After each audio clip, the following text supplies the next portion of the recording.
옛날, 아주 먼 옛날에 호랑이가 담배를 피우고 산신령이 구름을 타고 내려와 바둑을 두던 그런 시절에 강원도 깊은 산골 험한 고갯마루에 자그마한 주막이 하나 있었습니다. 첩첩산중이라 해가 일찍 떨어지고 바람이 세차게 불어오는 곳이었지만 이 고개를 넘어야만 아랫마을 장터로 갈 수 있었기에 나그네들의 발길이 드문드문 이어지던 길목이었습니다. 주막이라야 기와를 얹은 번듯한 집이 아니라 억새를 엮어 지붕을 이고 흙과 돌을 섞어 벽을 세운 초라한 집이었으나 그곳에서 피어오르는 저녁 연기만큼은 지친 사람들의 마음을 어루만져 줄 만큼 따스하고 정겨웠습니다. 주인 내외는 비록 가진 것은 넉넉하지 않아도 마음만은 비단결같이 고와서 배고픈 이가 지나가면 불러 세워 물 한 바가지라도 건네고 날이 저물면 돈이 없어도 재워 보내는 것을 낙으로 삼고 살았습니다. 이 주막의 주인장인 최 씨는 본래 심성이 착하고 욕심이 없어 마을 사람들 사이에서도 법 없이도 살 사람이라는 소리를 들으며 평생을 살아온 사람이었습니다. 그의 얼굴에는 세월의 흔적인 주름이 깊게 패어 있었지만 눈빛만은 어린아이처럼 맑았고 웃을 때면 사람 좋은 미소가 얼굴 전체에 번지곤 했습니다. 그는 아침 일찍 일어나 마당을 쓸고 아궁이에 불을 지피며 하루를 시작했는데 그가 정성스레 끓여내는 국밥 한 그릇은 고개를 넘느라 지치고 허기진 나그네들에게는 세상 그 무엇과도 바꿀 수 없는 꿀맛 같은 위로였습니다. 하지만 최 씨의 이러한 착한 성품 탓에 주막의 살림은 좀처럼 펴지지 않았고 고가는 채워지기가 무섭게 다시 비워지기 일쑤여서 아내의 한숨 소리가 문풍지 떠는 소리와 섞여 들리곤 했습니다. 가을이 깊어가고 산머리에는 벌써 하얀 서리가 내리기 시작하여 겨울채비를 서둘러야 할 때가 다가오자 최 씨의 마음 한구석에는 무거운 돌덩이가 얹힌 듯 걱정이 쌓여만 갔습니다. 해마다 겨울이 되면 눈이 사람 키만큼 쌓여 고갯길이 막히기 일쑤였고 그러면 손님들의 발길도 끊겨 기나긴 겨울을 오로지 미리 장만해둔 식량으로 버텨야 했기 때문이었습니다. 그러나 올해는 유독 흉년이 들어 마을 전체가 어려운 형편이었고 최 씨네 주막 역시 가을 거지 때 구해놓은 쌀이 턱없이 부족하여 다가올 겨울을 어떻게 나야 할지 막막하기만 한 상황이었습니다. 그럼에도 최 씨는 걱정하는 아내 앞에서는 애써 태연한 척하며 어떻게든 되겠지, 산입에 거미줄 치겠소 라고 허허 웃어 넘기려 노력했습니다. 어느 날 늦은 밤 최 씨는 잠이 오지 않아 뒤척이다가 조용히 일어나 부엌으로 나가 쌀독의 뚜껑을 열어보았는데 캄캄한 어둠 속에서도 쌀독의 바닥이 훤히 보일 만큼 쌀은 얼마 남지 않아 있었습니다. 바가지로 긁어보아도 스르륵거리는 소리만 요란할 뿐 손에 잡히는 쌀알은 한 줌도 채 되지 않는 것을 보며 최 씨는 긴 한숨을 내쉬었습니다. 당장 내일 아침에 밥을 지어 먹고 나면 점심부터는 묽은 죽을 쑤어 먹어야 할 형편이었고 그마저도 며칠 지나면 바닥을 드러낼 것이 뻔했기에 가장으로서의 무력감이 그의 어깨를 짓눌렀습니다.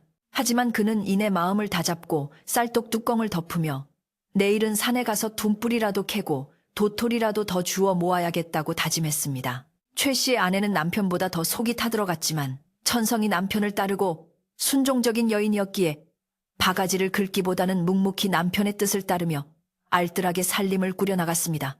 그녀는 남편이 돈 없는 나그네에게 밥을 퍼줄 때마다 속으로는 우리 먹을 것도 없는데 라고 생각하면서도 막상 밥상을 차릴 때는 밥그릇에 밥을 꾹꾹 눌러 담아내어주곤 했습니다. 그녀는 남편의 착한 마음씨가 언젠가는 복을 가져다 줄 것이라고 믿고 싶었지만 현실의 가난은 너무나 차갑고 매서워서 때로는 남편의 그 무한한 인정이 원망스럽게 느껴질 때도 있었습니다. 부부는 낡은 이불 하나를 덮고 누워 서로의 체온에 의지하며 바람이 세차게 불어 문틀이 덜컹거리는 소리를 자장가 삼아 힘겹게 잠을 청하곤 했습니다. 이 고개는 이름하여 바람재라고 불렸는데 그 이름에 걸맞게 사시사철 바람이 멈추지 않고 불어와 나그네들의 옷깃을 여미게 만들었고 겨울바람은 살을 애는 듯 했습니다. 주막 뒤편에는 오래된 소나무들이 병풍처럼 둘러쳐져 있어 바람을 막아주었지만 나무들이 흔들리며 내는 소리는 마치 먼 옛날 억울하게 죽은 이들의 울음소리 같기도 하여 밤이면 더욱 쓸쓸한 분위기를 자아냈습니다. 최 씨는 그런 소리를 들을 때마다 마당에 나가 밤하늘의 별을 올려다보며 이 거친 고개를 넘어가는 모든 이들의 안녕을 빌었고 자신의 곤궁함보다는 타인의 평안을 먼저 생각하는 천성적인 착한 사람이었습니다. 그의 이러한 기도는 하늘에 닿을 듯 말 듯 밤 공기 속으로 흩어지곤 했습니다. 다음 날 아침, 최 씨는 여느 때보다 일찍 일어나 주막 주변을 정리하고 산에서 해온 택감을 아궁이 옆에 차곡차곡 쌓아두며 손님 맞을 준비를 했습니다. 비록 팔 음식 재료는 부족했지만 지나가는 이가 잠시 몸이라도 녹이고 갈 수 있도록 구들장을 뜨끈하게 데워놓는 것은 주막 주인의 도리라고 생각했기 때문이었습니다. 아궁이 속에서 타닥타닥 타오르는 장작불을 바라보며 최 씨는 불꽃의 따스함에 잠시 시름을 잊고 오늘 하루도 무사히 지나가기를 바라는 소박한 소망을 품었습니다.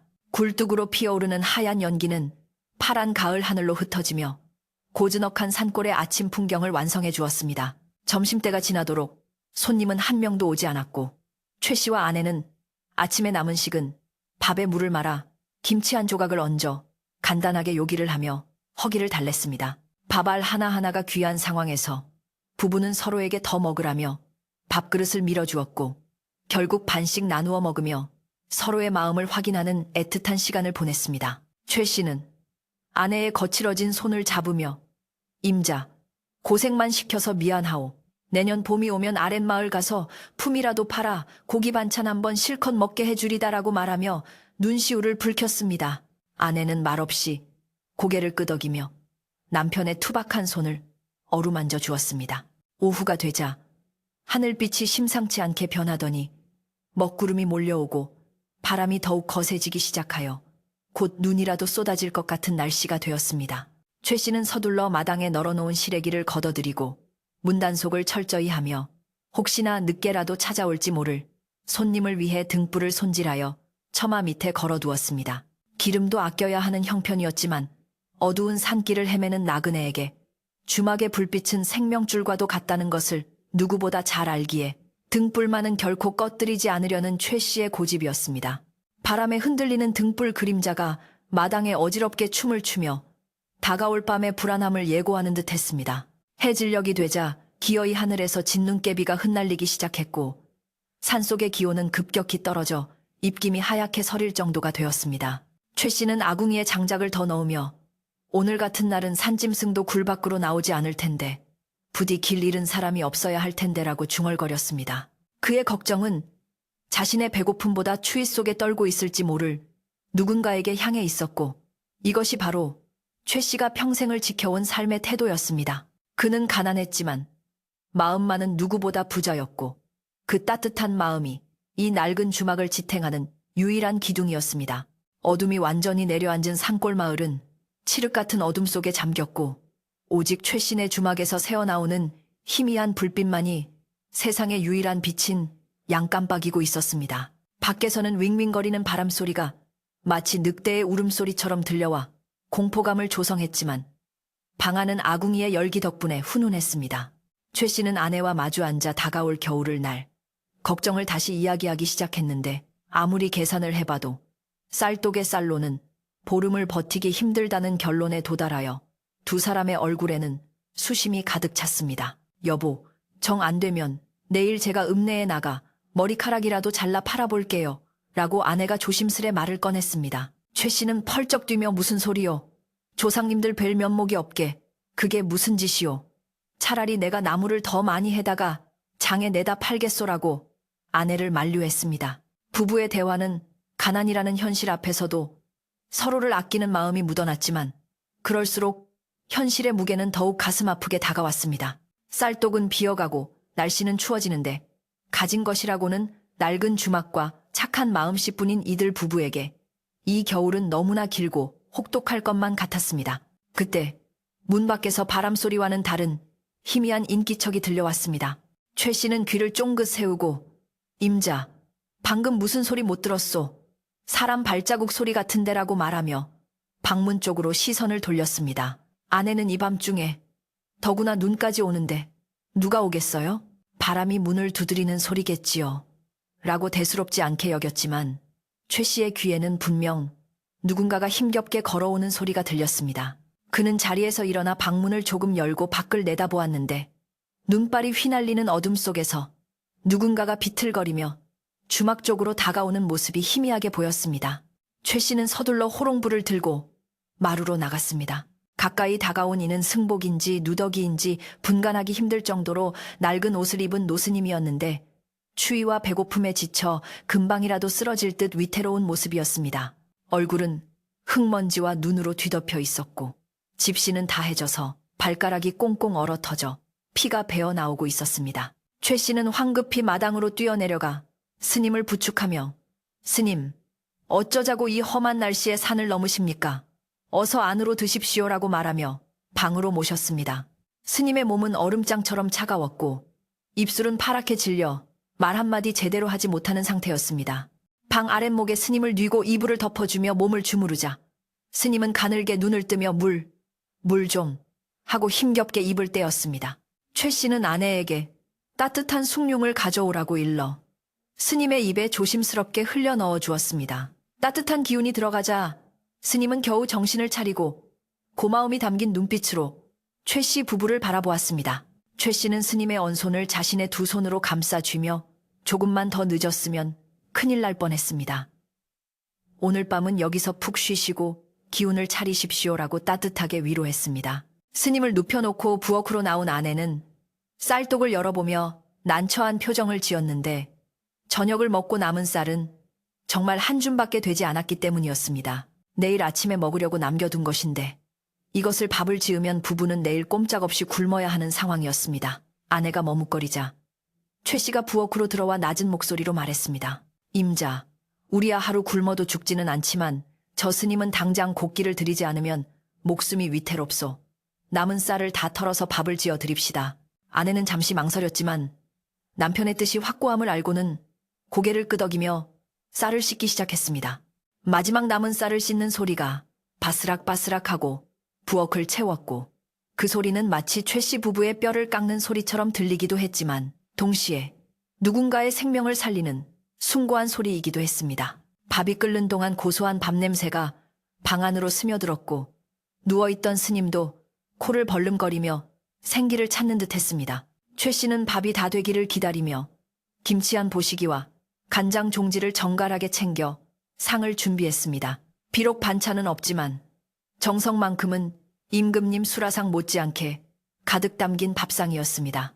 밥이 다 되자 최 씨는 김이 모락모락 나는 흰쌀밥을 고봉으로 담아 스님 앞에 내려놓았습니다. 차린 것은 없지만 따뜻할 때 드십시오. 시장하실 텐데 어서요. 스님은 자리에서 일어나 합장하며 감사의 예를 표하고는 숟가락을 들었습니다. 며칠을 굶었는지 스님은 허겁지겁 밥을 먹기 시작했고 최 씨 부부는 그 모습을 안쓰러우면서도 흐뭇한 표정으로 지켜보았습니다. 밥그릇이 깨끗하게 비워지는 것을 보며 최 씨는 자신의 배가 부른 것 같은 착각마저 들었습니다. 스님이 식사를 마치고 숭늉까지 다 마시자 얼굴에는 혈색이 돌고 눈빛에는 총기가 서리기 시작했습니다. 스님은 깊은 숨을 내쉬며 보살님들의 공덕으로 죽어가던 목숨을 건졌습니다. 이 은혜를 어찌 갚아야 할지 모르겠습니다라고 정중하게 인사를 했습니다. 최 씨는 손사래를 치며 당연히 해야 할 일을 했을 뿐입니다. 그런 말씀 마십시오. 산속에서 사람끼리 돕고 사는 것은 당연한 이치 아니겠습니까? 라고 겸손하게 대답했습니다. 스님은 최 씨의 얼굴을 빤히 쳐다보며 고개를 끄덕이더니 품속에서 무언가를 주섬주섬 꺼내기 시작했습니다. 그것은 흙으로 빚은 아주 작고 볼품없는 항아리였는데 유약을 바르지 않아 거칠고 투박하기 짝이 없었으며 한 손에 쏙 들어올 만큼 크기도 작았습니다. 스님은 그 항아리를 최 씨 앞에 놓으며 말했습니다. 소승이 가진 것이라고는 이 낡은 항아리 하나뿐입니다.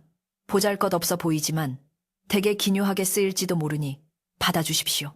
최 씨는 극구사양했지만 스님은 막무가내로 항아리를 부엌 구석에 가져다 놓고는 다시 자리에 누워 잠을 청했습니다. 최 씨 부부는 어쩔 수 없이 그 항아리를 받기로 하고 밖으로 나와 눈 내리는 밤하늘을 올려다보았습니다.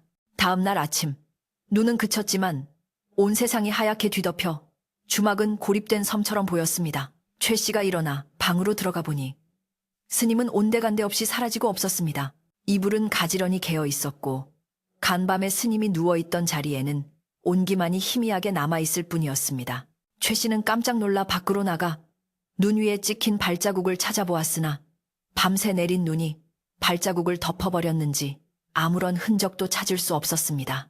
마치 꿈속에서 다녀간 사람처럼 스님은 홀연히 사라져버린 것이었습니다. 아쉬운 마음에 부엌으로 들어온 최 씨는 스님이 두고 간 항아리가 생각나 구석으로 다가갔습니다. 아내가 여보, 그 항아리에 뭐라도 담아둘까요? 소금이라도 담아두면 좋겠네요. 라고 말하며 항아리 뚜껑을 열었습니다.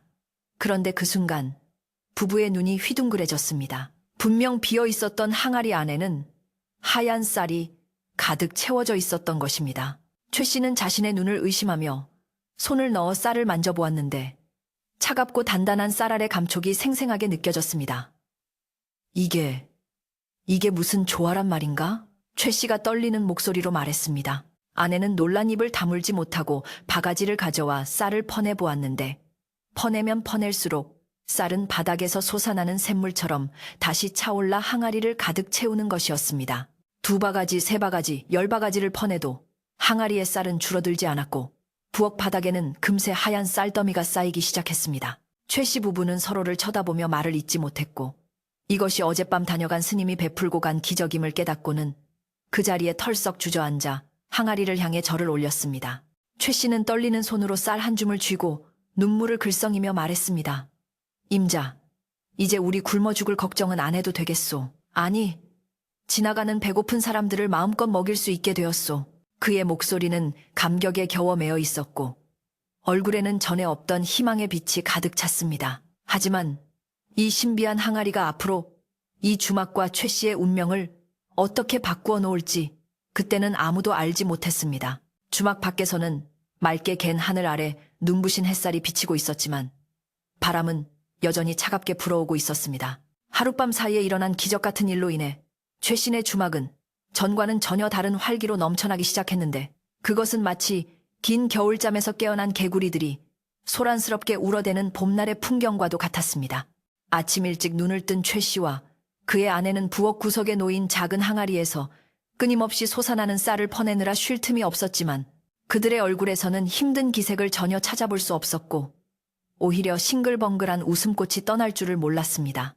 광주리에 쌀을 가득 채우고 나면 항아리는 다시 차오르고 뒤주에 쏟아부으면 또다시 하얀 쌀알들이 항아리 목까지 차오르는 신기한 광경에 부부는 밥을 먹지 않아도 배가 부른 듯 했습니다. 최 씨는 땀을 뻘뻘 흘리며 쌀가마니를 나르면서도 여보, 이게 꿈이라면 제발 깨지 않게 해주시오라고 덩실덩실 춤이라도 출 기세로 말했습니다. 주막 굴뚝에서는 하루 종일 하얀 연기가 피어올랐는데 흉년이 들어 끼니를 잊지 못하는 집이 허다한 산골 마을에서 이렇게 구수하고 진한 밥, 짓는 냄새가 진동하는 것은 실로 오랜만의 일이었습니다. 고개를 넘어가던 나그네들은 그 냄새에 홀린 듯 주막으로 발길을 돌렸고 최 씨는 찾아오는 손님마다 밥 공기가 넘치도록 밥을 꾹꾹 눌러 담아주며 인심을 베풀었습니다. 전에는 밥 한 공기 내어주는 것도 손이 떨릴 만큼 살림이 곤궁했으나 이제는 퍼주어도 줄지 않는 화수분 같은 항아리가 있으니 최 씨의 마음은 태평양 바다처럼 넓어졌고 그의 얼굴에는 여유와 자애로움이 가득했습니다. 손님들은 이 흉년에 어디서 이런 귀한 쌀이 났소.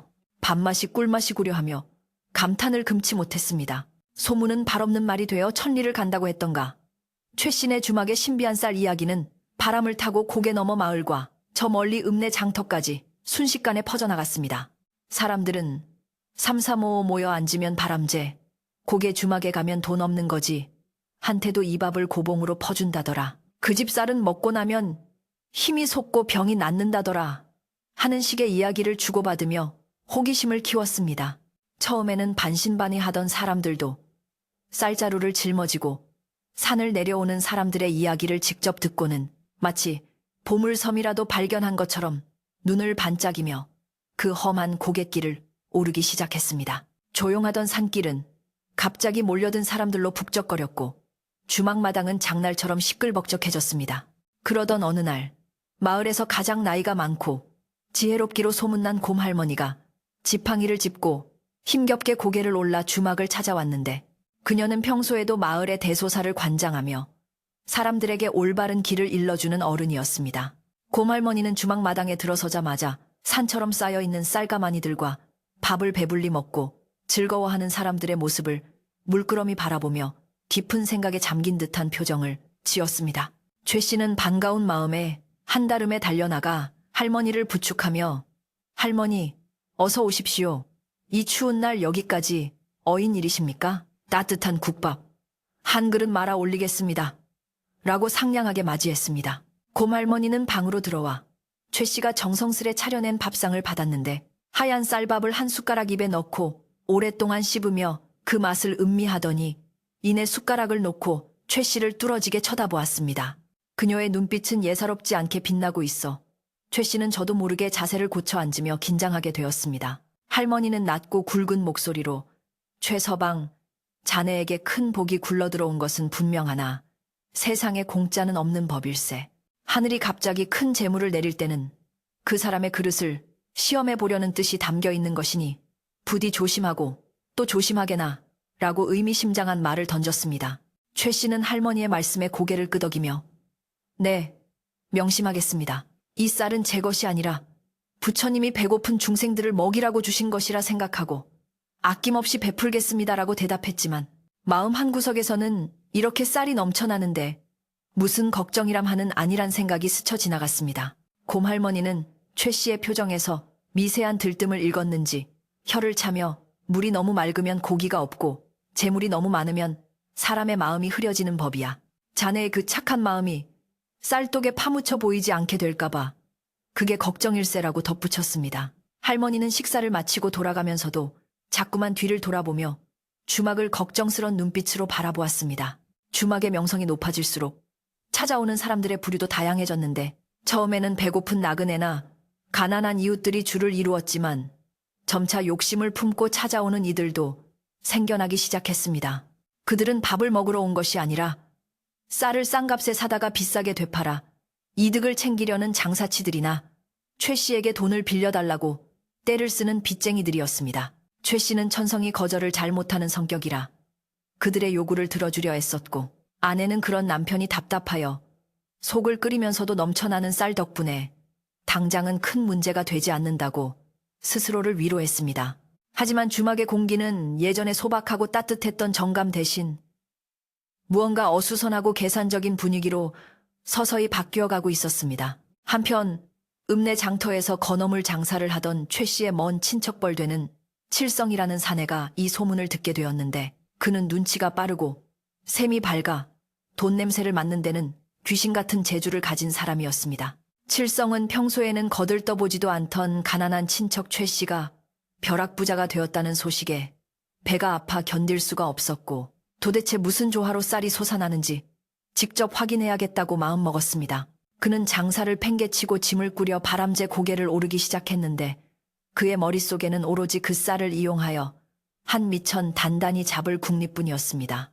눈 쌓인 산길을 오르는 그의 발걸음은 욕망으로 인해 어느 때보다 가볍고 빨랐습니다.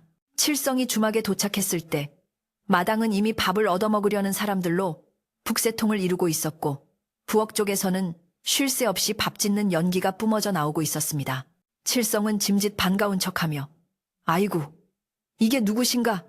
형님 아니십니까? 제가 형님 뵙고 싶어서 이 험한 길을 단숨에 달려왔습니다. 라고 너스레를 떨며 최 씨에게 다가갔습니다. 최 씨는 오랜만에 보는 친척이 반갑기도 하고 얼떨떨하기도 하여 자네가 웬일인가? 읍내에서 장사하느라 바쁠 텐데 여기까지 오고 하며 칠성의 손을 덥석 잡았습니다. 칠성의 눈은 최 씨의 인사를 받는 둥 마는 둥 하며 바쁘게 주막 안팎을 훑어보고 있었습니다. 방으로 안내된 칠성은 상다리가 부러지게 차려진 밥상을 받고는 입이 딱 벌어졌는데 윤기가 자르르 흐르는 흰 쌀밥에 각종 산나물 반찬이 곁들여진 상차림은 웬만한 부잣집에서도 보기 힘든 것이었습니다. 칠성은 밥을 먹으면서도 슬쩍슬쩍 최 씨의 눈치를 살피며 형님, 솔직히 말씀해 보십시오. 도대체 어디서 이런 노다지를 캐신 겁니까? 혹시 산삼밭이라도 발견하신 겁니까? 하고 떠보았습니다. 최 씨는 순진하게 웃으며 다 부처님 은덕일세. 어느 스님이 두고 간 항아리에서 쌀이 나오지 뭔가 하며 아무런 의심 없이 비밀을 털어놓았습니다. 그 말을 들은 칠성의 눈동자가 탐욕스럽게 번들거렸습니다. 식사를 마친 칠성은 부엌을 구경시켜달라고 졸랐고 최 씨는 자랑하고 싶은 마음에 칠성을 부엌으로 데리고 들어가 구석에 놓인 항아리를 보여주었습니다. 칠성은 항아리를 보자마자 달려들어 뚜껑을 열어보았는데 방금 쌀을 퍼냈음에도 불구하고 다시 쌀이 차오르는 광경을 목격하고는 숨이 탔을 뻔했습니다. 그는 떨리는 손으로 항아리를 쓰다듬으며 속으로 쾌재를 불렀습니다. 이것만 있으면 천하의 거부가 되는 것은 시간 문제다. 저 멍청한 최씨 형님 손에 두기에는 너무나 아까운 보물이야. 칠성의 머릿속에는 이미 이 항아리를 독차지할 검은 계획이 세워지고 있었습니다. 그날 밤 칠성은 최씨와 술상을 마주하고 앉아 은근슬쩍 본색을 드러내기 시작했는데 그는 막걸리 잔을 기울이며 형님, 이렇게 좋은 쌀을 왜 저런 거지들에게 공짜로 퍼주십니까? 이건 낭비입니다. 낭비! 라고 목소리를 높였습니다. 최 씨는 배고픈 사람 먹이는 게 어찌 낭비인가? 하늘이 준 복을 나누는 것뿐일세라고 대꾸했지만 칠성은 코웃음을 치며 말을 이었습니다. 형님, 세상 물정 너무 모르십니다. 이 쌀을 읍내 장터에 내다 팔면 금방 기와집 짓고 논밭 사서 떵떵거리고 살 수 있는데 왜 사서 고생을 하십니까? 칠성의 말은 집요하게 이어졌습니다. 생각해 보십시오. 형님이 부자가 되면 더 큰 일을 할 수 있습니다. 지금처럼 밥 한 그릇 퍼주는 게 아니라 큰 구호소를 지을 수도 있고 절을 세울 수도 있지 않습니까? 그러려면 일단 돈을 모아야지요. 공짜로 주는 것은 그만두고 쌀값을 받으십시오. 최 씨는 처음에는 펄쩍 뛰며 반대했지만 칠성의 논리 정연한 말솜씨에 조금씩 귀가 솔깃해지기 시작했습니다. 그래, 돈을 모아서 더 좋은 일을 하면 되지 않을까? 기와집에서 아내를 편하게 살게 해주고 싶기도 하고 최 씨의 마음속에 욕심이라는 작은 불씨가 댕겨지는 순간이었습니다. 다음 날부터 칠성은 아예 주막에 눌러앉아 주인 행세를 하기 시작했는데 그는 부엌 앞을 지키고 서서 쌀을 가지러 오는 사람들을 눈을 부라리며 감시했습니다. 어허, 이 사람들아, 염치가 있어야지. 쌀을 가져가려면 돈을 내놓던가 아니면 장작이라도 패놓고 가란 말이야. 칠성의 호통 소리에 사람들은 당황하여 쭈뼛거렸고 개중에는 화를 내며 돌아가는 사람들도 있었습니다. 최 씨는 그런 모습을 보며 마음이 불편했지만 칠성이 형님, 이건 다 형님을 위해서 하는 일입니다. 며칠만 눈 딱 감고 있으면 곳간에 돈이 쌓일 겁니다라고 속삭이는 바람에 차마 그를 말리지 못했습니다. 칠성은 또한 최 씨에게 항아리에서 쌀을 더 많이, 더 빨리 퍼내도록 재촉했는데 낮에는 물론이고 밤에도 잠을 자지 말고 쌀을 퍼내 가마니에 담으라고 강요했습니다. 형님, 쌀이 솟아날 때 부지런히 퍼내야지. 언제 멈출지 모르지 않습니까? 물 들어올 때 노 저으라는 말도 모릅니까? 최 씨 부부는 칠성의 성화에 못 이겨 밤새도록 졸린 눈을 비비며 쌀을 퍼날라야 했고 주막 마당에는 쌀가마니가 산더미처럼 쌓여갔지만 그들의 몸은 점점 지쳐만 갔습니다.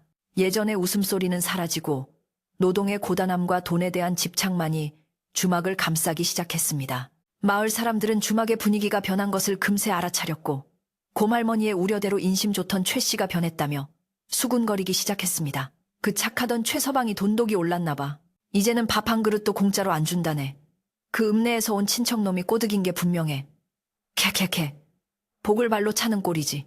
사람들의 발길은 조금씩 줄어들었지만 최 씨는 쌓여가는 쌀가마니와 칠성이 쥐어주는 엽전 꾸러미를 보며 위안을 삼았습니다. 그는 자신이 변하고 있다는 사실을 애써 외면하며 이것이 현명한 길이라고 스스로를 합리화하고 있었습니다.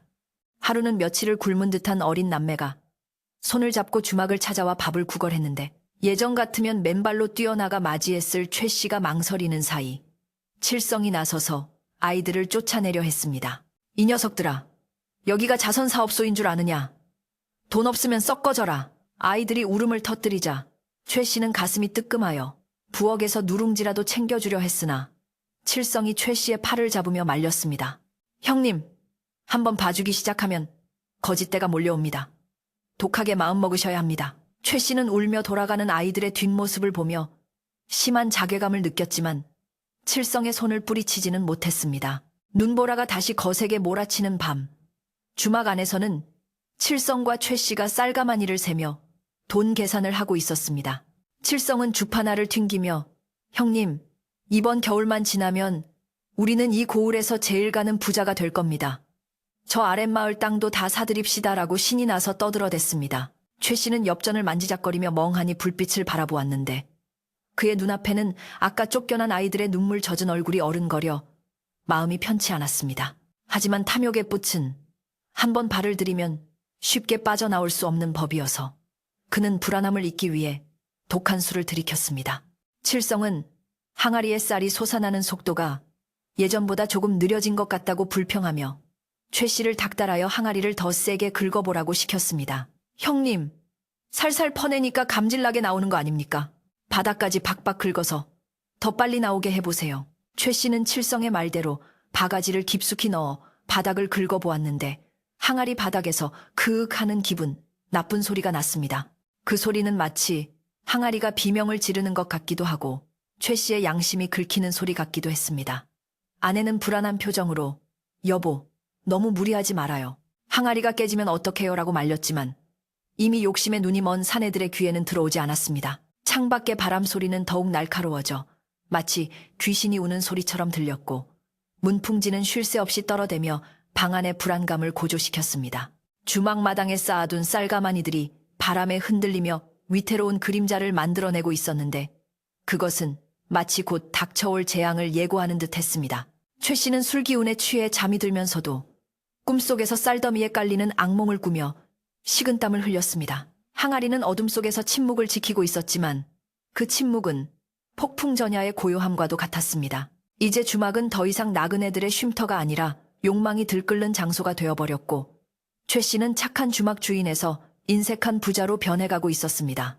곰할머니가 경고했던 재물이 사람의 마음을 흐리게 한다는 말이 현실이 되어가고 있었지만 최 씨는 아직 자신이 얼마나 위험한 벼랑 끝에 서 있는지 깨닫지 못하고 있었습니다. 칠성의 탐욕스러운 웃음소리가 밤새도록 주막을 채우는 동안 부엌 구석의 항아리에서는 미세한 균열이 생길 듯 말 듯한 긴장감이 감돌고 있었습니다. 마을 사람들은 멀리서 주막의 불빛을 바라보며 혀를 찾고 산신령도 구름 위에서 이 안타까운 광경을 내려다보고 있을 것만 같은 밤이었습니다. 주막 주변의 숲속 동물들도 이날 밤 따라 숨을 죽이고 움직이지 않았으며 오직 거센 바람만이 산등성이를 넘으며 흉흉한 소문을 실어 나르고 있었습니다. 내일 아침이 밝으면 또 어떤 일이 벌어질지, 그리고 이 욕심의 끝에는 무엇이 기다리고 있을지 아무도 알 수 없었지만 분명한 것은 주막의 운명이 돌이킬 수 없는 방향으로 흐르고 있다는 사실이었습니다. 최 씨가 잠든 사이 항아리 속의 쌀알들이 서로 부딪히며 내는 소리가 마치 모래가 서걱거리는 소리처럼 변해가고 있다는 것을 눈치챈 사람은 아무도 없었습니다. 겨울바람이 칼날처럼 매섭게 불어와 나뭇가지들이 비명을 지르는 듯한 소리를 내던 어느 날, 최 씨네 주막의 풍경은 예전과는 사뭇 다른 모습으로 변해 있었습니다. 따스한 인정이 넘치던 마당에는 쌀을 사러 온 장사치들의 말발굽 소리와 흥정하는 고성이 가득 찼고 정작 배고프고 지친 나그네들이 쉬어갈 자리는 어디에도 없었습니다. 주막 입구에는 칠성이 세워놓은 높은 나무 울타리가 쳐져 있었는데 이는 마치 돈 없는 사람들은 얼씬도 하지 말라는 위협적인 경고처럼 보였습니다. 최 씨는 마루에 앉아 그 광경을 바라보며 담배를 피워 물었지만 연기 속에 섞여 나오는 것은 구수한 냄새가 아니라 답답한 한숨뿐이었습니다. 그의 옷은 전보다 훨씬 좋은 비단 옷으로 바뀌어 있었으나 그 옷이 마치 몸을 옥죄는 죄수복처럼 불편하게만 느껴졌습니다. 칠성은 이제 주막의 실질적인 주인 행세를 하며 모든 것을 제멋대로 휘두르고 있었는데 그는 쌀을 퍼내는 일도 모자라 장부를 적고 돈을 챙기는 일에 혈안이 되어 있었습니다.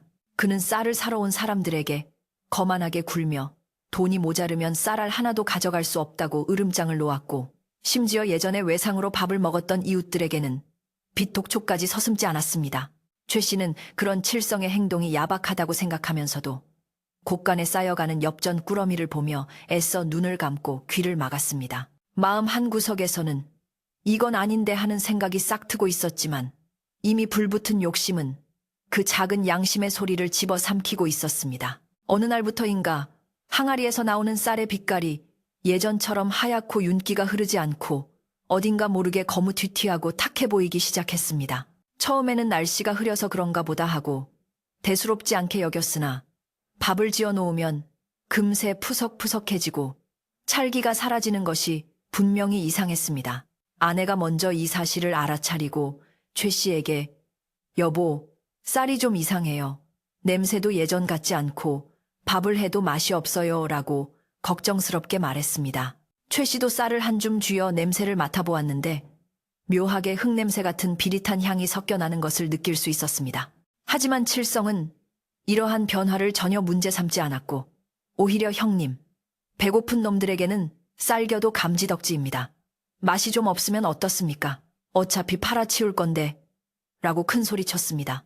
그는 오히려 쌀의 질이 떨어졌으니 더 싸게 많이 팔아치워야 한다며 사람들에게 쌀을 억지로 떠넘기다시피 팔기 시작했습니다. 장사치들은 쌀 상태가 좋지 않다고 투덜거렸지만 워낙 싼 값에 넘긴다는 칠성의 말에 혹해 울며 겨자 먹기로 쌀을 사갔습니다. 최 씨는 그런 모습을 보며 가슴이 조마조마했지만 칠성의 기세에 눌려 아무 말도 하지 못하고 그저 바라만 볼 뿐이었습니다. 그러던 중 주막에 이상한 소문이 돌기 시작했는데 밤마다 부엌에서 누군가 흐느껴 우는 소리가 들린다는 것이었습니다. 주막에서 일하던 일꾼들이 겁에 질려 밤에 물을 마시러 나왔다가 부엌 쪽에서 여자가 우는 소리를 들었습니다라고 최 씨에게 고해 바쳤습니다. 최 씨는 헛소리하지 말라고 일꾼들을 나무랐지만 자신도 잠결에 바람소리 섞인 듯한 기이한 울음소리를 들은 적이 있어 등골이 오싹해졌습니다. 그것은 마치 억울하게 쫓겨난 배고픈 영혼들의 원망 섞인 호소 같기도 했고 변해버린 주인을 향한 항아리의 슬픈 경고 같기도 했습니다. 최 씨의 아내는 밤마다 가위 눌림에 시달리며 식은땀을 흘렸는데 꿈속에서 그 노스님이 나타나 아무 말 없이 슬픈 눈으로 자신들을 내려다보다가 뒤돌아 사라지는 꿈을 꾸었다고 했습니다. 아내는 여보, 우리가 너무 욕심을 부려서 벌을 받는 게 아닐까요? 이제라도 그만두고 칠성 아저씨를 돌려보내요 라고 최 씨에게 애원했습니다. 최 씨 역시 마음이 흔들렸지만 이미 너무 멀리 와버렸다는 생각과 칠성에게 진 빚 같은 부담감 때문에 쉽사리 결단을 내리지 못했습니다. 그는 아내의 손을 잡고 조금만 더 있다가 정리하자라고 힘없는 약속을 되풀이할 뿐이었습니다. 칠성은 쌀이 나오는 속도가 느려진 것에 불만을 품고 읍내 대장간에 특별 주문하여 만든 거대한 무쇠 주걱을 가져왔습니다. 그는 이 바가지로는 감질나서 못해 먹겠습니다. 이 무쇠 주걱으로 바닥을 긁어내면 쌀이 콸콸 쏟아질 겁니다. 라고 말하며 흉물스럽게 생긴 주걱을 휘둘렀습니다. 최 씨는 그 쇠주걱이 항아리에 닿으면 항아리가 깨질까봐 겁이 났지만 칠성은 형님은 걱정도 팔자십니다. 이 항아리가 요물인데 쇠주걱 정도로 깨지겠습니까? 라며 비웃었습니다. 칠성의 눈빛은 이미 광기에 가까운 탐욕으로 번들거리고 있었습니다. 이 무렵 마을의 곰할머니가 다시 한번 주막 근처에 모습을 드러냈는데 이번에는 안으로 들어오지 않고 멀리서 지팡이를 짚은 채 주막을 응시하고 있었습니다. 최 씨는 마당에서 쌀가마니를 정리하다가 할머니와 눈이 마주쳤는데 할머니는 고개를 가로저으며 혀를 차고는 뒤도 돌아보지 않고 산길을 내려갔습니다. 그 모습이 마치 마지막 경고를 하러 온 저승사자처럼 서늘하게 느껴져 최 씨는 들고 있던 쌀자루를 떨어뜨릴 뻔했습니다. 어른들 말씀을 안 들으면 자다가도 떡이 생긴다는데 내가 지금 무슨 짓을 하고 있는 건가 하는 자책감이 밀려왔습니다. 주막의 개마저도 예전에는 꼬리를 흔들며 손님을 반겼으나 이제는 사납게 지저대거나 구석에 처박혀 낑낑거리기만 했습니다. 동물들이 먼저 불길한 기운을 감지한다는 말이 있듯이 주막 전체에 들이운 어두운 그림자는 점점 짙어만 갔습니다. 하늘에는 까마귀 떼가 몰려와 주막 지붕 위에 앉아 기분 나쁘게 울어대었고 사람들은 재수 없다며 침을 뱉고 지나가기도 했습니다. 하지만 칠성은 오로지 돈을 세는 재미에 빠져 이런 징조들을 깡그리 무시했고 최 씨에게 더 많은 쌀을 퍼내라고 닥달하기만 했습니다. 하루는 칠성이 쌀을 퍼내다가 항아리 안에서 우웅 하는 진동 소리를 들었는데 그는 그것이 쌀이 쏟아져 나오려는 신호라고 착각하고 기뻐했습니다. 형님, 들리십니까? 항아리가 노래를 부릅니다. 이제 대박이 터지려는 겁니다. 칠성은 흥분하여 날뛰었지만 최 씨는 그 소리가 마치 땅속 깊은 곳에서 울리는 지진의 전조처럼 들려 불안감을 떨칠 수 없었습니다. 항아리 표면은 얼음장처럼 차가워졌다가 불덩이처럼 뜨거워지기를 반복하며 기이한 현상을 보이고 있었습니다. 최 씨는 밤에 몰래 부엌으로 들어가 항아리 앞에 무릎을 꿇고 앉아 스님, 제가 잘못했습니다. 제발 노여움을 푸십시오라고 빌기도 했습니다. 하지만 그의 기도는 진심 어린 참회라기보다는 닥쳐올 재앙을 피하고 싶은 공포심에서 나온 것이었습니다.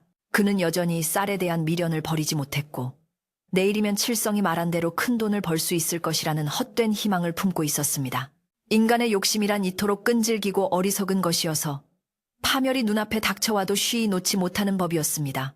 칠성은 다가오는 장날에 맞춰 쌀을 대량으로 팔아치울 계획을 세우고 인근 고을의 거상들을 주막으로 초대했습니다. 그는 이번 기회에 쌀을 싹 정리하고 읍내로 나가 기와집을 짓고 삽시다라며 최 씨를 꼬드겼습니다.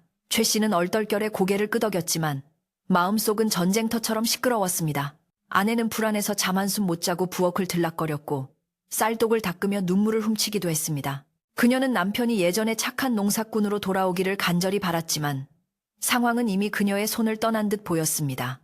장날 전날 밤, 주막은 폭풍 전야의 긴장감에 휩싸였고 바람은 그 어느 때보다 거세게 몰아쳤습니다. 칠성은 내일 쓸 무쇠 주걱을 날카롭게 갈아놓고는 콧노래를 부르며 술을 마셨습니다. 최 씨는 술이 들어가지 않아 맹물만 들이켰는데 물맛조차 쓰게 느껴졌습니다. 그는 문득 창호지 문에 비친 자신의 그림자를 보았는데 그 모습이 마치 욕심에 일그러진 괴물처럼 보여 쏘스라치게 놀랐습니다. 자신이 언제부터 이렇게 되었는지, 그 순박했던 시절은 어디로 갔는지 회의감이 밀려왔습니다. 부엌에서는 항아리가 내는 소리가 점점 커져 이제는 방 안에서도 들릴 정도로 웅웅거리고 있었습니다. 칠성은 돈 들어오는 소리라며 좋아했지만 최 씨의 귀에는 그 소리가 마치 시한폭탄의 초침 소리처럼 들렸습니다. 아내가 겁에 질려 여보, 항아리가 터질 것 같아요. 제발 그만해요라고 매달렸지만 옆에 있던 칠성이 형수님, 부정타게 무슨 말씀이십니까? 내일이면 우리는 떼부자가 됩니다. 라고 소리를 질러 아내의 입을 막았습니다. 칠성의 눈은 이미 사람의 눈이 아니었습니다. 최 씨는 답답한 마음에 밖으로 나왔는데 밤하늘에는 별 하나 보이지 않고 먹구름만 잔뜩 끼어 있었습니다. 그는 찬 바람을 맞으며 정신을 차리려 애썼지만 머릿속은 뒤죽박죽 엉켜버린 실타래 같았습니다. 저 멀리 산신령이 산다는 봉우리 쪽에서 번개가 번쩍이더니 천둥 소리가 우르릉하고 울려 퍼졌습니다.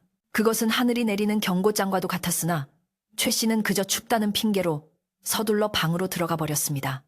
그는 진실을 마주할 용기가 없었던 것입니다. 방으로 돌아온 최 씨는 잠든 척 누워있는 아내의 등을 보며 미안한 마음을 가졌지만 내일이면 모든 고생이 끝날 것이라는 칠성의 말을 믿고 싶었습니다. 그러나 마음 한구석에서는 내일이 오지 않았으면 좋겠다는 생각이 들기도 했습니다. 주막 구석구석에는 탐욕의 먼지가 켜켜이 쌓여 있었고 그 무게가 주막 전체를 짓누르고 있는 듯 했습니다. 기둥들은 삐걱거리는 소리를 내며 힘겨워했고 아궁이의 불길마저도 사그라들어 방 안은 냉기로 가득 찼습니다. 새벽녘이 가까워오자 칠성은 일찍 일어나 부엌으로 들어갈 채비를 서둘렀습니다. 그는 무쇠 주걱을 챙겨들고 비장한 표정으로 최 씨를 깨웠습니다. 형님, 일어납시다. 역사적인 날이 밝았습니다. 최 씨는 부스스한 얼굴로 일어나 칠성을 따라 부엌으로 향했습니다. 부엌 문을 여는 순간 훅 끼쳐오는 냉기와 함께 알 수 없는 비릿한 냄새가 코를 찔렀습니다. 항아리는 어둠 속에서 거대하게 입을 벌리고 두 사람을 기다리고 있는 듯 했습니다. 칠성은 항아리 앞에 서서 탐욕스러운 미소를 지으며 무쇠 주걱을 높이 쳐들었습니다. 자, 이제 바닥에 있는 쌀까지 몽땅 긁어 모아 봅시다. 그의 목소리는 광기에 차 있었고 최 씨는 말리고 싶은 충동을 느꼈으나 입이 떨어지지 않았습니다. 칠성이 주걱을 항아리 속으로 집어넣으려는 찰나 항아리 안에서 무언가 꿈틀거리는 듯한 느낌이 들었습니다. 그것은 단순한 쌀의 움직임이 아니라 살아있는 생명체의 태동과도 같았습니다. 최 씨는 순간적으로 안 돼! 라고 외치려 했지만 칠성의 동작은 너무나 빨랐습니다. 무쇠 주걱이 항아리 안으로 깊숙이 들어가는 순간 콰지직하는 끔찍한 소리가 났습니다. 그것은 쌀이 긁히는 소리가 아니라 무언가 소중한 것이 부서지는 소리였습니다. 동시에 항아리에서 검은 연기가 피어오르기 시작했고 주막 전체가 심하게 흔들렸습니다. 이것은 단순한 지진이 아니라 하늘이 노하여 땅을 흔드는 것이 분명했습니다. 칠성은 당황하여 주걱을 빼내려 했지만 항아리가 주걱을 삼키기라도 한 듯 꼼짝도 하지 않았습니다. 형님, 이거 왜 이래? 도와주세요. 칠성이 비명을 질렀지만 최 씨는 공포에 질려 한 발짝도 움직일 수 없었습니다. 항아리 속에서는 쌀 대신 검은 모래가 솟아오를 준비를 하고 있었고 그 모래 폭풍은 그동안 쌓아온 모든 욕심을 덮어버릴 기세였습니다. 주막의 운명은 이제 바람 앞에 등불과도 같았습니다. 그 순간 아내가 비명을 지르며 부엌으로 달려왔고 세 사람은 공포에 질린 눈으로 항아리를 바라보았습니다. 항아리는 이제 단순한 그릇이 아니라 심판의 도구가 되어 그들 앞에 서 있었습니다. 밖에서는 천둥 번개가 더욱 요란하게 쳤고 억수 같은 비가 쏟아지기 시작했습니다. 이 비는 최 씨의 묵은 때를 씻겨내려는 듯 아니면 주막을 통째로 삼켜버리려는 듯 거세게 퍼부었습니다. 모든 것이 파국으로 치닫고 있는 순간이었습니다. 최 씨는 그제야 뼈저린 후회를 했지만 시간은 되돌릴 수 없었습니다. 그는 떨리는 입술로 스님 하고 나지막이 불렀지만 돌아오는 대답은 천둥 소리뿐이었습니다. 이제 그들에게 남은 것은 하늘의 처분뿐이었고 그 처분은 그들이 상상했던 것보다 훨씬 더 혹독하고 교훈적인 것이 될 터였습니다. 칠성의 욕심과 최 씨의 우유부단함이 만들어낸 비극의 막이 서서히 오르고 있었습니다. 마지막으로 최 씨는 눈을 질끈 감으며 마음속으로 외쳤습니다. 다시 처음으로 돌아갈 수만 있다면. 그러나 항아리에서 뿜어져 나오는 검은 기운은 이미 부엌을 가득 채우고 마루를 넘어 안방까지 스며들고 있었습니다. 이제 곧 날이 밝으면 주막에는 쌀 대신 무엇이 남게 될지 아무도 알 수 없는 상황 속에서 칠흑 같은 밤은 가장 깊고 어두운 정점을 지나고 있었습니다. 그 순간 주막의 부엌은 마치 거대한 모래 폭풍이 휘몰아치는 사막의 한가운데처럼 변해버렸는데 칠성이 욕심껏 찔러 넣었던 무쇠 주걱이 항아리 바닥을 건드리자마자 항아리는 우웅 하는 기괴한 울음소리를 토해내며 맹렬하게 요동치기 시작했습니다. 그 소리는 마치 산신령이 노하여 땅을 내리치는 천둥 소리와 같았고 동시에 항아리 입구에서는 하얀 쌀 대신 검고 거친 모래가 화산재처럼 뿜어져 나와 순식간에 부엌 천장까지 치솟았습니다. 칠성은 으악, 이게 뭐야? 내 쌀, 내 돈 하고 비명을 지르며 뒷걸음질 쳤지만 솟구치는 모래 폭풍은 그의 눈과 입을 막아버릴 기세로 달려들었고 눈 깜짝할 사이에 부엌 바닥은 발목까지 빠질 정도의 모래밭으로 변해버렸습니다. 최 씨는 이 믿을 수 없는 광경에 다리가 풀려 그 자리에 주저앉고 말았는데 그의 눈앞에서 벌어지는 일은 단순한 재앙이 아니라 그동안 자신이 쌓아 올린 탐욕의 탑이 무너져 내리는 처참한 광경이었습니다. 항아리에서 쏟아져 나온 모래는 멈출 줄 모르고 흘러넘쳐 문지방을 넘고 마루를 지나 마당으로까지 밀려나갔으며 그 속도는 마치 본물 터진 댐처럼 무시무시했습니다. 아내는 공포에 질려 여보, 어서 피해요. 모래에 깔려 죽겠어요. 라고 소리치며 최 씨의 옷자락을 잡아 끌었지만 최 씨는 넋이 나간 사람처럼 항아리만 멍하니 바라보며 움직일 줄을 몰랐습니다. 칠성은 모래먼지를 뒤집어 쓴 채 허우적거리며 밖으로 뛰쳐나갔는데 그의 꼴은 마치 흙구덩이에서 기어나온 도깨비처럼 흉측하기 짝이 없었습니다. 그는 마당에 쌓아둔 쌀가마니 쪽으로 달려가 이건 괜찮겠지. 이건 내 거야. 라고 소리치며 쌀가마니를 찢어 발겼습니다. 그러나 그의 기대와는 달리 찢어진 가마니 틈으로 쏟아져 나온 것은 하얀 쌀알이 아니라 시커먼 흙과 돌 부스러기들이었고 바람에 날린 흙먼지가 그의 얼굴을 때리며 조롱하듯 흩어졌습니다. 수백 가마니의 쌀이 순식간에 거대한 모래 무덤으로 변해버린 것을 확인한 칠성은 절망에 찬 괴성을 지르며 땅을 치고 통곡했습니다. 주막 마당은 아수라장이 되었고 밤새 몰아치던 비바람에 모래가 섞여 진흙탕이 되면서 발을 디딜 틈조차 없게 되었습니다. 칠성은 자신의 모든 계획이 물거품이 된 것을 깨닫고는 분노와 공포가 뒤섞인 눈빛으로 최 씨를 노려보며 형님, 이게 다 형님 탓이야. 그깟 스님한테 밥만 안 줬어도 이런 일은 없었을 거 아니야. 라고 말도 안 되는 원망을 퍼부었습니다. 하지만 그 순간 하늘에서 다시 한번 콰르릉 하는 천둥 소리가 들리며 번개가 칠성 옆에 고목나무를 때리자 칠성은 기겁을 하며 살려주세요. 라고 외치며 뒤도 돌아보지 않고 어둠 속으로 도망쳐버렸습니다. 그의 뒷모습은 욕심에 눈이 멀어 허둥지둥 달아나는 쥐새끼의 모습과 다를 바 없었습니다.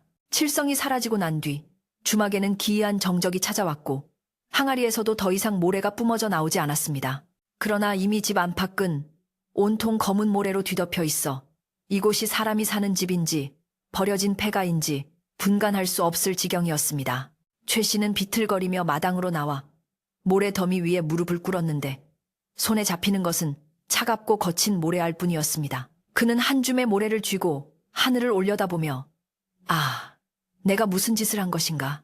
귀한 쌀을 똥으로 만들었구나 하고 탄식하며 하염없이 눈물을 흘렸습니다. 그의 눈물은 모래 위에 떨어져 작은 자국을 남겼지만 이내 스며들어 사라져버렸습니다. 날이 밝아오자 아침 햇살이 주막을 비추기 시작했는데 그 풍경은 실로 처참하면서도 기이하여 지나가던 까마귀조차 앉을 자리를 찾지 못하고 빙빙 돌 정도였습니다. 밤새 무슨 일이 있었는지 궁금해하던 마을 사람들이 하나둘 주막으로 모여들었는데 그들은 쌀을 사러 온 것이 아니라 밤새 들린 천둥 소리와 괴상한 소문의 진상을 확인하러 온 것이었습니다. 주막 입구에 도착한 사람들은 입을 다물지 못했는데 어제까지만 해도 쌀가마니가 산처럼 쌓여 있던 곳에 검은 모래 언덕만이 덩그러니 놓여 있었기 때문이었습니다. 아니, 이게 무슨 병고야? 쌀은 다 어디 가고 웬 모래밭이 되었나? 마을 사람들은 수군거리며 조심스럽게 마당으로 들어섰고 개중에는 이게 다 도깨비 조화라니까 벌 받은 게야, 천벌을 받은 게야 라고 혀를 차는 이들도 있었습니다. 최 씨는 사람들의 시선을 피하지 않고 모래더미 앞에 꿇어앉은 채 고개를 숙이고 있었는데 그의 옷은 흙투성이가 되어 있었고 얼굴은 죄인처럼 창백했습니다. 아내는 남편의 곁을 지키며 흐느껴 울고 있었는데 그 모습이 너무나 애처로워 차마 돌을 던질 수 없는 분위기였습니다. 그때 인파를 해치고 지팡이를 짚은 곰 할머니가 천천히 걸어 나왔는데 그녀의 표정은 엄숙하면서도 슬픔이 담겨 있었습니다. 할머니는 모래더미 앞에 서서 한참을 바라보다가 지팡이로 모래를 툭툭 치며 말했습니다. 검댕 결국 사단이 났구만. 쌀독이 모래독이 된 것은 항아리의 잘못이 아니라 사람 마음이 모래처럼 거칠어졌기 때문이야. 할머니의 목소리는 크지 않았으나 모인 사람들의 가슴에 깊게 파고들었습니다. 최 씨는 할머니의 말에 오열하며 땅에 머리를 박고 할머니, 제가 죽일 놈입니다. 욕심에 눈이 멀어 귀한 복을 걷어찼습니다. 마을 분들 볼 면목이 없습니다라고 소리내어 울었습니다. 최 씨의 진심 어린 참회에 마을 사람들의 웅성거림이 조금씩 잦아들었는데 그들은 지난 몇 달간 최 씨가 변해가는 모습을 보며 욕도 하고 손가락질도 했었지만 본래 그가 얼마나 착하고 법 없이도 살 사람이었는지를 누구보다 잘 알고 있었기 때문이었습니다. 대장간 김 씨가 나서서 최서방, 사람이 살다 보면 눈에 뭐가 씌울 때도 있는 법이네. 그래도 자네가 칠성, 그놈처럼 도망가지 않고 이렇게 잘못을 비니 다행 아닌가? 라고 위로의 말을 건넸습니다. 옆집 아주머니도 그래요. 산 사람은 살아야지. 쌀이야. 없으면 다시 농사 지으면 되는 거고 하며 거들었습니다. 곰할머니는 최 씨에게 다가가 어깨를 토닥이며 자, 이제 울음은 그치게. 이미 엎질러진 물은 주워 담을 수 없지만 쏟아진 모래는 치울 수 있지 않은가. 이 모래를 다 치우고 나면 자네 마음의 때도 벗겨질 걸세라고 지혜로운 해법을 내려주었습니다. 할머니의 말에 최 씨는 눈물을 닦고 고개를 들었는데 그의 눈빛에는 다시 예전의 선한 기운이 돌아와 있었습니다. 그는 네 할머니, 제 손으로 이 모래를 다 치우고 다시 시작하겠습니다. 이 주막을 예전처럼 나그네들이 편히 쉬어가는 곳으로 돌려놓겠습니다. 라고 굳게 다짐했습니다. 최 씨가 삽을 들고 모래를 퍼내기 시작하자 이를 지켜보던 마을 사람들도 하나둘 팔을 걷어붙이고 나섰습니다. 에이구, 저 많은 걸 언제 혼자 다 치우나. 우리도 거듭시다. 나무꾼 박 씨가 지게를 지고 나섰고 아낙네들은 빗자루와 삼태기를 들고 왔습니다. 처음에는 구경꾼이었던 사람들이 이제는 최 씨의 짐을 나누어지는 조력자가 되어 주막 마당은 모래를 치우는 활기찬 일터로 변했습니다. 영차, 영차 하는 구령 소리가 주막에 울려 퍼지자 밤새 주막을 감싸고 있던 음산한 기운은 서서히 물러가고 따스한 사람의 온기가 채워지기 시작했습니다. 사람들은 모래를 퍼내며 그동안 쌀 때문에 생겼던 서운한 마음도 함께 퍼내버렸습니다. 최서방, 그때 쌀 안 줘서 내가 얼마나 서운했는지 아나? 하고 농담 섞인 타박을 하면 최 씨는 죄송합니다, 형님. 제가 그때는 미쳤었나 봅니다. 이 모래 다 치우고 나면 막걸리 한 잔 올리겠습니다라고 머리를 조아리며 사과했습니다. 땀을 흘리며 함께 일하는 동안 마을 사람들과 최 씨 사이의 벽은 허물어졌고 욕심으로 얼룩졌던 주막은 땀방울로 씻겨 내려가고 있었습니다. 모래를 치우는 작업은 해가 중천에 뜰 때까지 계속되었는데 부엌 안에 모래를 다 퍼내고 나니 비로소 그 문제의 항아리가 모습을 드러냈습니다. 항아리는 여전히 부엌 구석에 놓여 있었지만 이제는 쌀도 모래도 나오지 않는 그저 평범하고 낡은 빈독이 되어 있었습니다. 최 씨는 항아리를 조심스럽게 들어 마당으로 가지고 나와 깨끗한 물로 씻어냈는데 겉에 묻은 흙먼지가 씻겨 나가자 투박하지만 정겨운 본래의 모습이 나타났습니다. 최 씨는 항아리를 쓰다듬으며 이제 욕심 부리지 않을 테니 너도 편히 쉬거라라고 속삭였습니다. 마당에 쌓였던 거대한 모래 무덤은 마을 사람들의 힘으로 모두 걷어내어 주막 뒤편 개울가에 버려졌고 마당은 다시 평평하고 깨끗한 흙바닥을 드러냈습니다. 비록 쌀가마니가 쌓여있던 풍족한 모습은 아니었지만 말끔하게 정돈된 마당은 보는 이들의 마음을 시원하게 해주었습니다. 아내는 부엌으로 들어가 솥을 걸고 불을 지폈는데 쌀이 없어 밥을 지을 수는 없었지만 이웃들이 가져온 옥수수와 감자를 쪄서 일꾼들에게 대접할 참을 준비했습니다. 모처럼 피어오르는 부엌의 연기는 더 이상 욕심의 연기가 아니라 나눔과 화해의 연기였습니다. 오후가 되어 일이 얼추 마무리되자 마을 사람들은 마루와 마당 멍석에 둘러앉아 갓 쪄낸 옥수수와 감자를 나누어 먹었습니다. 비록 기름진 쌀밥과 고기 반찬은 아니었지만 땀 흘린 후에 먹는 그 맛은 꿀맛보다 달았습니다. 곰할머니는 김이 모락모락 나는 감자를 호호 불며 드시다 말고 이게 진짜 사람 사는 맛이지. 쌀떡이 차면 뭐하나 인심이 비면 말짱 도루묵인 것을 오늘 이 감자 맛이 최서방네 인심 맛이구만 하며 껄껄 웃으셨습니다. 그 웃음소리에 최 씨도 아내도 그리고 모여 앉은 마을 사람들도 모두 따라 웃었습니다. 최 씨는 사람들 앞에 서서 다시 한번 감사의 인사를 올렸습니다. 여러분, 정말 고맙습니다. 제가 잠시 헛된 꿈을 꾸느라 여러분을 섭섭하게 해드렸는데 이렇게 도와주시니 몸둘 바를 모르겠습니다. 앞으로는 이 은혜 잊지 않고 다시 예전의 최가로 돌아가 열심히 살겠습니다. 그의 목소리는 떨렸지만 힘이 실려 있었고 듣는 이들의 가슴을 뭉클하게 만들었습니다. 마을 사람들은 박수를 치며 최 씨의 귀환을 환영해 주었고 주막은 비로소 예전의 따뜻하고 정겨운 공간으로 되돌아왔습니다. 해질녘이 되자 사람들은 하나둘 집으로 돌아갔고 주막에는 최 씨 부부만이 남았습니다.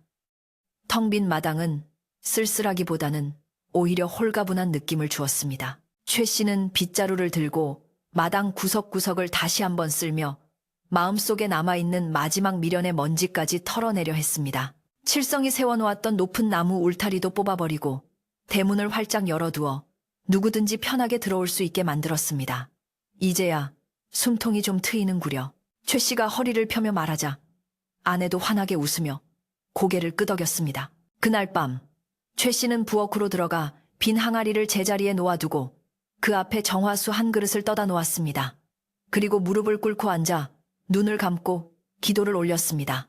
그것은 더 이상 쌀을 달라는 기도가 아니라 자신의 어리석음을 용서해 달라는 참회의 기도이자 다시는 유혹에 흔들리지 않고 바르게 살겠다는 다짐의 기도였습니다. 촛불이 은은하게 일렁이며 최 씨의 얼굴을 비추었는데 그의 얼굴은 그 어느 때보다 평온해 보였습니다. 주막 밖에는 다시 바람이 불기 시작했지만 어제의 살벌했던 폭풍우가 아니라 맑고 시원한 가을바람이었습니다. 하늘에는 구름이 걷히고 총총한 별들이 하나둘 모습을 드러내며 최 씨의 주막을 내려다보고 있었습니다. 멀리서 소쩍새 우는 소리가 들려왔는데 그 소리가 마치 잘했다, 잘했다 하고 칭찬하는 것처럼 들렸습니다. 최 씨는 방으로 들어와 아내와 함께 낡은 이불을 덮고 누웠는데 고가는 비었지만 마음만은 꽉 찬 듯하여 오랜만에 깊고 편안한 잠을 청할 수 있었습니다. 꿈속에서 최 씨는 다시 그 노 스님을 만났는데 스님은 쌀이 솟아나는 항아리 대신 맑은 물이 담긴 표주박 하나를 최 씨에게 건네주며 빙그레 웃고 있었습니다. 최 씨가 그 물을 마시자 가슴속까지 시원해지는 느낌을 받았고 잠에서 깨어났을 때도 그 상쾌한 기분이 그대로 남아 있었습니다. 그는 이제야 비로소 깨달았습니다. 진정한 보물은 항아리 속의 쌀이 아니라 땀 흘려 일하고 이웃과 나누는 소박한 일상 속에 있다는 것을 말입니다. 이렇게 하여 욕심의 광풍이 휩쓸고 간 자리에는 다시 평화가 싹트기 시작했고 최 씨의 주막은 잃어버린 신뢰와 인심을 되찾을 준비를 마쳤습니다. 쌀독은 비었지만 최 씨의 가슴 속에는 그보다 더 귀한 사람이라는 재산이 가득 채워져 있었으니 그는 세상에서 가장 부유한 주막 주인이 된 셈이었습니다. 밤은 깊어가고 주막의 문풍지는 자장가처럼 부드럽게 떨리며 고단했던 하루를 위로해주고 있었습니다. 그날 밤에 소동이 지나가고 아침 해가 붉게 떠오르자 최씨네 주막은 마치 거센 태풍이 휩쓸고 지나간 듯 고요하고 적막한 평화가 찾아왔습니다. 마당을 가득 채웠던 욕망의 쌀가마니들도, 사람들의 눈을 현혹했던 검은 모래더미도 모두 사라지고 드러난 것은 본래의 투박하고 단단한 황토 흙바닥뿐이었습니다. 최 씨는 금마루에 앉아 맑게 갠 하늘을 올려다보았는데 지난 몇 달간 자신의 어깨를 짓누르던 보이지 않는 바위 덩어리가 사라진 듯 몸과 마음이 깃털처럼 가볍게 느껴졌습니다. 비록 곳간은 비어 있었고 당장 오늘 먹을 끼니를 걱정해야 하는 처지였지만 가슴속을 꽉 채우고 있던 불안과 죄책감이 사라진 자리에 찾아온 해방감은 그 무엇과도 바꿀 수 없는 것이었습니다. 아내는 부엌에서 달그락거리며 아침을 준비하고 있었는데 쌀이 없어 뒷산에서 캐온 엠뿌리와 말려둔 시래기를 넣어 끓인 죽이었지만 솥뚜껑을 여는 소리가 그 어느 때보다 경쾌하게 들렸습니다. 최 씨가 부엌으로 들어가자 아내는 환한 미소로 남편을 맞이하며 여보, 밥은 아니지만 뜨끈할 때 드세요. 마음 편히 먹는 죽이 가시방석에 앉아 먹는 고기 반찬보다 낫지 않겠어요? 라고 말했습니다. 두 사람은 작은 밥상에 마주 앉아 김이 모락모락 나는 댐죽을 떠먹었는데 투박하고 씁쓸한 맛 뒤에 느껴지는 구수한 뒷맛이 입안을 감돌며 오장육부를 따뜻하게 데워주었습니다. 그것은 땀 흘리지 않고 얻은 쌀에서는 결코 맛볼 수 없는 정직하고 소박한 삶의 맛이었습니다. 식사를 마친 최 씨는 지게를 지고 낫을 챙겨 들고 일어섰는데 칠성이 입으라고 강요했던 거추장스러운 비단 옷을 벗어던지고 낡고 해진 무명옷을 입은 그의 모습이 훨씬 더 자연스럽고 듬직해 보였습니다. 임자, 다녀오리다. 오늘은 산 깊이 들어가서 마른 나무라도 많이 해다 놔야겠소. 겨울이 길다니 탁감이라도 넉넉해야 손님들이 춥지 않지. 최 씨의 말에 아내는 고개를 끄덕이며 남편의 옷매무새를 다듬어 주었습니다. 살인문을 나서 산으로 향하는 최 씨의 발걸음은 힘찼고 그의 입에서는 저절로 구성진 타령가락이 흘러나왔습니다. 땀 흘려 일할 수 있는 건강한 몸과 돌아갈 집이 있다는 사실만으로도 그는 충분히 행복했습니다. 산속은 겨울의 초입이라 바람이 찼지만 최 씨는 부지런히 움직이며 나무를 하고 참을 캐느라 추위를 느낄 새가 없었습니다. 도끼로 나무를 찍을 때마다 울려 퍼지는 캉캉 소리는 숲속의 적막을 깨우며 살아있음을 증명하는 심장 박동 소리처럼 들렸습니다. 최 씨는 이마에 맺힌 땀을 닦으며 생각했습니다. 그래, 이게 사는 거지. 요행을 바라고 하늘만 쳐다보는 게 아니라 내 손과 발로 땅을 디디고 사는 게 진짜 사람의 길이지. 그는 지난날의 어리석음을 땀방울과 함께 흘려보내며 다시는 헛된 욕심에 눈을 돌리지 않겠다고 다짐하고 또 다짐했습니다. 지게 한가득 땔감을 싣고 내려오는 그의 그림자가 석양을 받아 길게 늘어졌습니다. 최 씨가 산에서 내려왔을 때 주막 앞에는 낯선 나그네 한 명이 서성이고 있었는데 허름한 옷차림에 보찜 하나를 맨 모습이 영락없이 돈 없는 과객이었습니다. 예전 같으면 칠성이 달려나가 쫓아냈을 테지만 최 씨는 지게를 내려놓으며 반갑게 인사를 건넸습니다. 어서 오십시오. 날이 저무는데 쉬어 가시지요. 미런 종직인 인죽에 나고 언동모리 니강리 미던직인 태랑언간종인 창종사랑고 나그네는 쭈뼛거리며 주인장, 내가 가진 돈이 없어 밥값은 치를 수 없고 그저 처마 밑에서 바람만이라도 피하게 해주시오라고 사정했습니다. 최 씨는 호탕하게 웃으며 사람이 오는데 돈이 무슨 상관입니까? 방이 따뜻하니 들어와 몸을 녹이십시오. 밥은 없지만 찐 고구마라도 있으니 함께 드시지요. 라며 나그네의 손을 끌었습니다. 그날 밤 최 씨네 주막 사랑방에는 다시 온기가 돌기 시작했는데 비록 화려한 쌀밥상은 없었지만 아궁이에서 타오르는 장작불이 구들장을 뜨끈하게 달구어 주었습니다. 최 씨와 나그네는 고구마를 나누어 먹으며 세상 돌아가는 이야기를 나누었는데 나그네는 최 씨의 따뜻한 환대에 감동하여 눈시울을 붉혔습니다. 요즘 세상에 돈 없는 사람을 이리 귀하게 대접해주는 곳은 처음 봅니다. 복 받으실 겁니다. 주인장, 나그네의 진심 어린 덕담은 황금 쌀독보다 더 귀한 보물이 되어 최 씨의 마음속에 차곡차곡 쌓였습니다. 밖에서는 바람이 불었지만 방 안은 사람의 정으로 훈훈하기만 했습니다. 소문은 또다시 바람을 타고 퍼져나갔는데 이번에는 쌀이 솟아나는 주막이 아니라 인심이 솟아나는 주막이라는 기분 좋은 소문이었습니다. 마을 사람들도 오가며 주막에 들러 안부를 묻고 집에 있는 김치나 된장을 조금씩 가져다 주며 최 씨 부부를 응원했습니다. 최서방, 이거 우리 집에서 담근 묵은지인데 죽이랑 같이 먹게. 여보게, 산에서 토끼를 잡았는데 자네 생각이 나서 가져왔네. 이웃들이 건네는 작은 정성들이 모여 주막의 고가는 쌀이 없어도 풍성해졌고 사람들의 웃음소리가 끊이지 않는 사랑방이 되었습니다. 사람들은 이제 쌀을 얻으러 오는 것이 아니라 최 씨의 넉넉한 마음을 느끼고 싶어 주막을 찾았습니다. 그 문제의 항아리는 여전히 부엌 한 구석에 자리를 지키고 있었는데 최 씨는 그것을 깨버리는 대신 깨끗이 닦아 맑은 물을 담아두는 물항아리로 쓰기로 했습니다. 신기하게도 그 항아리에 담아둔 물은 한겨울에도 얼지 않고 여름에는 얼음처럼 시원했으며 물맛이 달고 개운하여 마시는 사람들의 속을 편안하게 해주었습니다. 마을의 곰할머니는 그 물을 마시며 허허, 이제야 항아리가 제 주인을 만났구먼. 욕심을 비우니 단물이 고이는 게야. 이게 바로 마음의 쌀독이지라고 말씀하셨습니다. 항아리는 더 이상 기적을 행하지 않았지만 최 씨 부부에게 매일매일 비움의 미학을 일깨워주는 소중한 스승이 되었습니다. 계절은 흘러 어느덧 긴 겨울이 지나고 산골 마을에도 봄 기운이 스며들기 시작했는데 얼어붙었던 계곡물이 녹아 졸졸 흐르고 양지 바른 곳에는 파릇파릇한 새싹이 돋아났습니다. 최 씨는 겨우내 준비해둔 거름을 지게에 지고 밭으로 나가 땅을 갈고 씨앗을 뿌렸습니다. 굳은 땅을 호미로 파고 작은 씨앗을 심는 일은 고단했지만 칠성이와 쌀가마니를 세던 때와는 비교할 수 없는 보람이 있었습니다. 최 씨는 흙냄새를 깊이 들이마시며 올해는 비가 순하게 와서 풍년이 들어야 할 텐데 라고 중얼거렸습니다.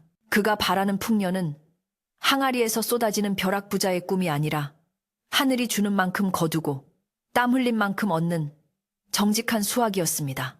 그러던 어느 날 봄비가 보슬보슬 내리는 저녁 무렵에 주막 앞을 지나가던 스님 한 분이 잠시 멈춰섰습니다. 최 씨는 혹시 그 노스님이 아닐까 하여 맨발로 뛰어나갔지만 그는 다른 젊은 수행승이었습니다. 하지만 최 씨는 실망하지 않고 그 스님을 정중히 모셔 따뜻한 숭늉을 대접했습니다. 스님은 숭늉을 마시고 나서 주인장의 얼굴에 편안한 기운이 가득합니다. 마치 큰 깨달음을 얻은 선승 같으십니다. 라고 말했습니다. 최 씨는 빙그레 웃으며 깨달음이라니요. 그저 욕심 부리지 않고 하루하루 감사하며 살 뿐입니다. 라고 대답했습니다. 스님이 떠난 자리에는 은은한 향내가 감돌았는데 최 씨는 어쩐지 그 노스님이 다녀가신 것만 같은 기분이 들었습니다. 칠성에 대한 소식도 간간히 들려왔는데 그는 읍내 장터에서 사기를 치려다 관아에 잡혀가 곤장을 맞고 쫓겨났다는 소문도 있었고 먼 타향에서 거짓골로 떠돌아다닌다는 이야기도 있었습니다. 최 씨는 그 이야기를 들을 때마다 총총 사람이 마음을 곱게 써야지라고 안타까워하며 혹시라도 그가 다시 찾아온다면 따뜻한 국밥 한 그릇은 먹여보내리라 마음 먹었습니다. 미움도 원망도 다 부질없는 것임을 깨달은 최 씨에게는 오직 측은지심만이 남아있었기 때문입니다. 그는 밤마다 정화수를 떠놓고 칠성이 개과천선하여 바르게 살기를 빌어주기도 했습니다. 세월은 유수와 같이 흘러 최 씨 부부의 머리에는 하얀 서리가 내려앉았고 주막의 기둥은 더욱 낡아갔지만 바람제 고개 주막의 명성은 날로 높아만 갔습니다. 사람들은 그곳을 빈독, 주막이라고 불렀는데 항아리는 비어 있어도 주인장의 인심은 꽉 차 있다는 뜻에서 붙여진 이름이었습니다. 지나가는 나그네들은 을에 이곳에 들러 다리 쉼을 했고 최 씨가 들려주는 쌀독 이야기를 들으며 욕심을 경계하고 삶의 지혜를 배워갔습니다. 최 씨의 이야기는 단순한 옛날 이야기가 아니라 살아있는 교훈이 되어 듣는 이들의 가슴에 잔잔한 파동을 일으켰습니다. 어느 맑은 가을날 저녁, 최 씨와 아내는 마루에 나란히 앉아 붉게 물드는 노을을 바라보고 있었습니다. 마당에는 고추가 빨갛게 말라가고 처마 밑에는 곶감이 주렁주렁 매달려 있는 풍요로운 풍경이었습니다. 아내가 최 씨의 손을 잡으며 말했습니다. 영감, 우리 참 많이 늙었네요. 그래도 지금이 제일 좋아요. 쌀독이 넘칠 때보다 마음이 편해서 살 것 같아요. 최 씨는 아내의 거친 손등을 어루만지며 고개를 끄덕였습니다. 그렇고 말고 그때 우리가 그 모래바람을 맞지 않았다면 지금쯤 어떻게 되었을지 모르지. 다 부처님이 우리 사람 되라고 내리신 죽비였던 게야. 부엌에서는 저녁밥 짓는 냄새가 구수하게 풍겨왔는데 이제는 제법 농사가 잘 되어 하얀 쌀밥에 된장찌개를 끓여 먹을 수 있게 되었습니다. 쌀이 솟아나던 시절에 넘쳐나는 쌀밥보다 부부가 1년 내내 땀 흘려 거둔 뱁살로 지은 이 밥 한 그릇이 1000배만 배 더 귀하고 맛있는 법이었습니다. 밥상 앞에 앉은 두 사람은 숟가락을 들기 전에 서로를 바라보며 감사의 눈빛을 교환했습니다. 소박한 반찬과 김이 오르는 밥그릇, 그리고 사랑하는 사람과 함께하는 이 시간이 바로 그들이 찾아 헤매던 진정한 기적이었습니다. 밤이 깊어지자 산새 소리도 잦아들고 온 세상이 고요한 잠에 빠져들었습니다. 최 씨는 잠자리에 들기 전 습관처럼 부엌으로 가서 그 낡은 항아리를 한번 쓰다듬어 주었습니다. 항아리는 말이 없었지만 마치 오랜 친구처럼 최 씨의 손길을 묵묵히 받아주었습니다. 고맙다. 정말 고맙다. 최 씨는 나직이 속삭이고는 방문을 닫았습니다. 문틈으로 새어나오는 호롱불 빛이 마당의 어둠을 은은하게 밝혀주고 바람은 나뭇잎을 흔들며 자장가를 불러주었습니다. 욕심을 버리고 나니 세상 모든 것이 내 것이 된 듯 넉넉해졌고 비우고 나니 비로소 채워지는 행복의 비밀을 알게 된 최 씨. 부부는 낡은 이불 속에서 서로의 온기를 느끼며 깊고 편안한 잠에 빠져들었습니다. 바람제 고개의 작은 주막은 그렇게 세월 속에서 늙어가며 욕심 없는 삶이 얼마나 평화롭고 아름다운지를 밤하늘의 별들에게 조용히 이야기해주고 있었습니다. 오늘 밤도 착한 마음을 가진 이들의 꿈자리에는 하얀 쌀밥보다 더 따뜻하고 달콤한 행복이 소복이 쌓일 것입니다.